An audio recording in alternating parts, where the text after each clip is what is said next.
There's a Black Lives Matter movement sweeping the nation, sweeping the world right now, and that opens up a lot of dialogue for minority groups. And Native Americans have been oppressed so long.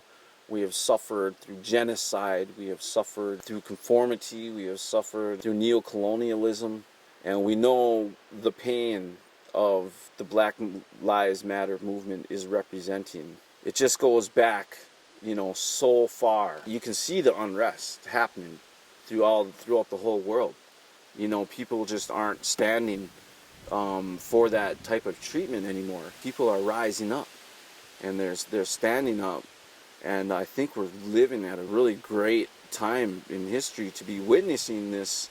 And at the same time, though, it's really sad to see, what is happening out there, to see the lives that are lost, and to see the suffering of the families that they have to go through at that loss. What I would like to express in this would be the racism between Bayfield, Red Cliff, Washburn, Ashland, Bad River, the surrounding Schwabingen Bay area. And it goes deeper, because we have reservations like LCO, like the Flambeau, Mole Lake. We have reservations next to towns all over the state of Wisconsin that have been targeted by, white supremacists throughout the decades, for years and years.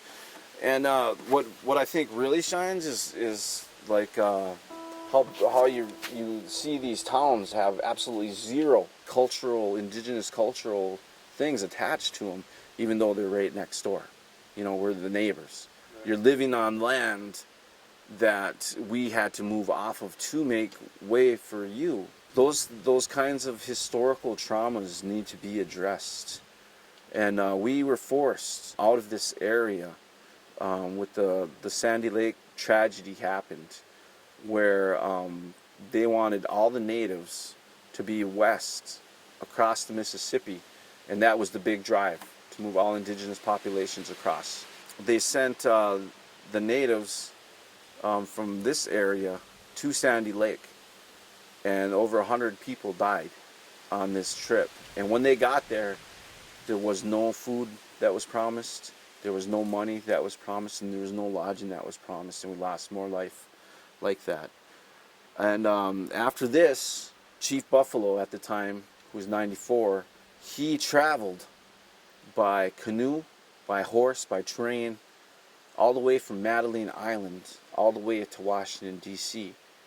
And he met with President Fillmore. Through their meeting, it was deemed then that the native, the Anishinaabe, the Ojibwe, the Chippewa in this area be allowed to stay, as well as maintain our traditional hunting grounds and our hunting and fishing rights. That was the signing of the 1854 treaty.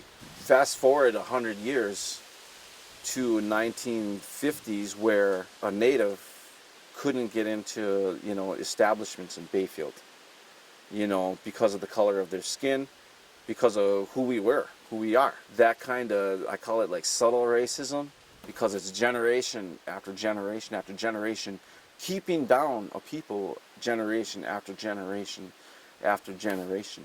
In this area, the indigenous, were treated as secondhand citizens, by our neighboring towns, who had, built these towns off of stolen, resources from the Anishinaabe people.